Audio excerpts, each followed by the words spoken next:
Welcome to Praveena's home kitchen. இன்னைக்கு பருப்பு பாயாசம் எப்படி செய்யறதுன்னு பார்க்கலாம். அதுக்கு நான் ஒரு 1/4 கிலோ பாசிப்பருப்பு எடுத்துட்டு வாஷ் பண்ணிட்டு வச்சிருக்கேன். 1/4 கிலோ பாசிப்பருப்புக்கு 400 கிராம் வெல்லம் எடுத்திருக்கேன். நீங்கள் ஸ்வீட் கம்மியாக சாப்பிட்றவங்க அதாவது ஒரு 50 கிராம் வெல்லம் கம்மி பண்ணிக்கலாம். முந்திரி பருப்பு, திராட்சை, பால் ஆப்ஷனல் தான். வேணும்னா நீங்கள் சேர்த்துக்கலாம், இல்லைன்னா தேவையில்லைன்னா வேணாம். கொஞ்சோண்டு நெய், ஏலக்காய் தட்டி வச்சிருக்கேன். ஃபர்ஸ்ட் 2 ஸ்பூன் நெய் விட்டு முந்திரியும் திராட்சையும் வறுத்து எடுத்துடும்.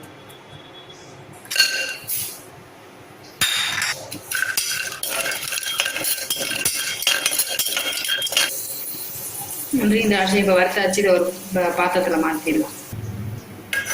இந்த மிச்சம் இருக்க நெய்யிலேயே இந்த பாசிப்பருப்பை வறுத்து ஒரு தடவை ஃப்ரை பண்ணிட்டு அப்புறமா தண்ணி ஊற்றிக்கோங்க.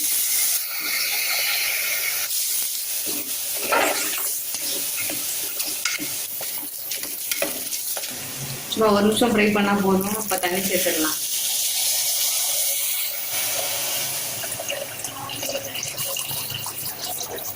நானே சேர்த்துருக்கேன். 1/4 கிலோ பாசிப்பருப்புக்கு இறக்குனதுக்கப்புறம் பாலும் சேர்க்கறதுனால பாயாசம் ரொம்ப தண்ணியாயிரும். அப்புறம் ஓப்பன் பண்ணிட்டு கூட நம்ம தண்ணி வேணா சேர்த்துக்கலாம். பாசிப்பருப்பு சீக்கிரம் வெந்துடும். அதனால மூடி போட்டு ஹை ஃப்ளேமில் வச்சு ஒரு 2 விசில் விட்டுருங்க.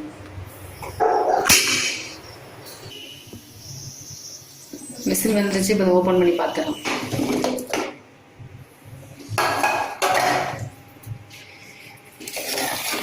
பாசிப்பருப்பு நல்லா குழஞ்சிருச்சு. நீங்கள் இதை ஒரு தடவை நல்லா கரண்டியை வச்சோ இல்லை பருப்பு மத்தை வச்சோ நல்லா மசிச்சு விட்டுருங்க.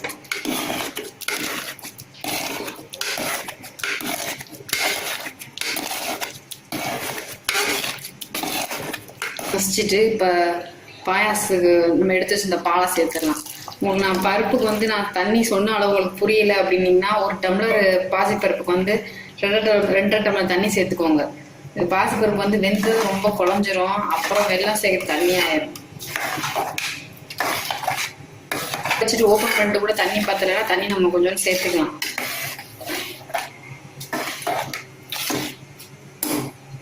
பால் சேர்த்தாச்சு. இப்போ வெல்லத்தை எடுத்து வச்சு இந்த வெல்லத்தை சேர்த்துடலாம்.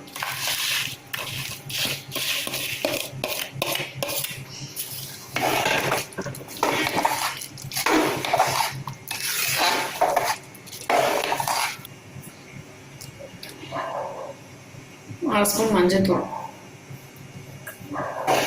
சேர்த்து நல்லா மிக்ஸ் பண்ணிவிட்டேன். இப்போ நான் வெல்லம் பால்லாம் சேர்த்துட்டேன். இன்னுமே பருப்பு நல்லா குழஞ்சனால கெட்டியாக இருக்குது. நான் இன்னும் ஒரு டம்ளர் தண்ணி சேர்த்துக்கிறேன்.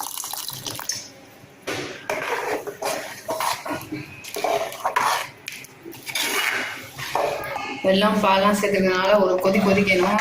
ஆனால் அடுப்பை சிம்லையே வச்சுட்டு கிளறி மட்டும் விட்டுருங்க. அப்பப்போ பாயசம் நல்லா கொதிக்க ஆரம்பிச்சிருச்சு. உங்களுக்கு தட்டி வச்சு இந்த ஏலக்காய் சேர்த்துறேன்.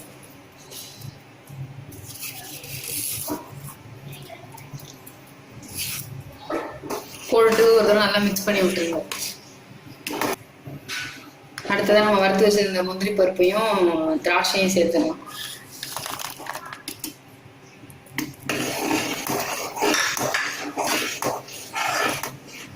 முந்திரியும் திராட்சையும் சேர்த்துக்கப்புறம் ஒரு 2 நிமிஷம் கொதிக்க வச்சுட்டு அடுப்பை இறக்கிடலாம்.